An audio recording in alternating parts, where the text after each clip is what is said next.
Kaparusahan sa Jahanam. Assalamualaikum warahmatullahi wabarakatuh. Ako muli si Legendary Be Inspired, ang maghahatid sa inyo ng katotohanan tungkol sa Islam at ang mga kwento nito. Huwag kalimutan mag-follow, like, at share upang makuha ang mga pinakabagong Islamic teachings at lectures. Ngayong araw, tatalakayin natin ang nakakatakot na kaparusahan sa Jahanam, ang impyerno. Isang lugar ng walang hanggang sakit at kaparusahan na inihanda para sa mga tumalikod sa katotohanan at tumanggi sa awa ni Allah Azza wa Jal. Ang paglalarawan ng Jahanam. Sinabi ni Allah Azza wa Jal sa Surah Al-Mulk, aya 6, Kullama ulqiya fiha fawjun sa'alahum khazanatuha alam ya'tikum nathir.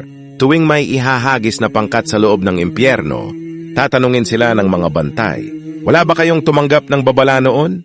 Ang bawat taong ipapasok ay walang may dadahilan. Sila ay nagkaroon ng pagkakataong magsisi, ngunit tinanggihan nila ito, ang mga parusa sa Jahanam. Iinom sila ng kumukulong tubig na dudurog sa kanilang laman. Kakainin nila ang punong zakum na mas mapait pa sa lason. Ang kanilang balat ay paulit-ulit na tutunawin at papalitan upang muling malasap ang sakit. Sa Surah An-Nisa, aya 46, sinabi ni Allah Azza wa Jal, Kulama nadijat, juluduhum baddalnahum juludan ghairaha, liyadhuku al-adhab. Kahulugan. Tuwing matutunaw ang kanilang balat, papalitan ito ng bago upang maranasan nilang muli ang parusa. Pagtawag kay Anghel Malik. Sa Surah Az-Zukhruf, aya 77, Wanaudu ya maliku liyaqdi alayna rabbuk, qala innakum makithun. At tatawag sila, O Malik, hilingin mo sa iyong Panginoon na wakasan na lamang ang aming buhay.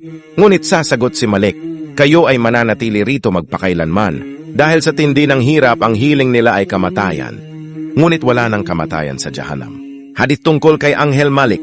Isang araw, tinanong ni Propeta Muhammad, sumakanya nawa ang kapayapaan.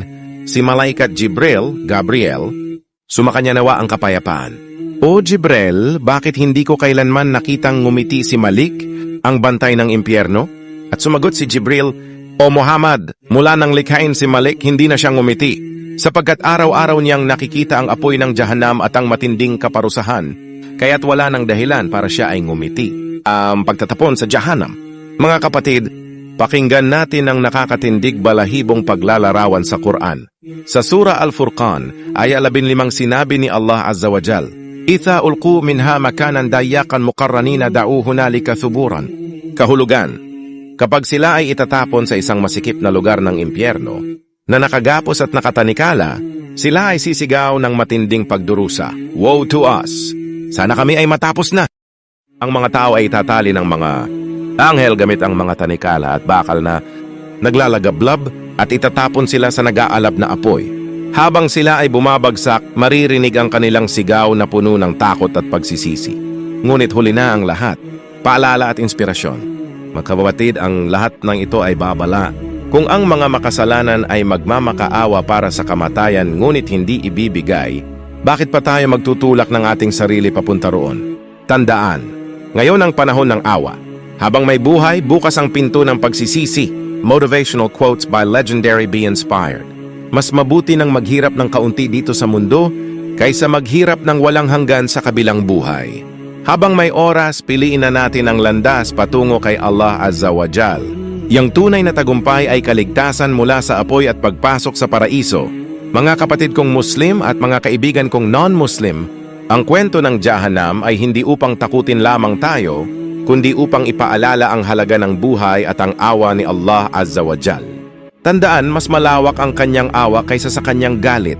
Ang kailangan lang ay magsisi, sumunod at manalig.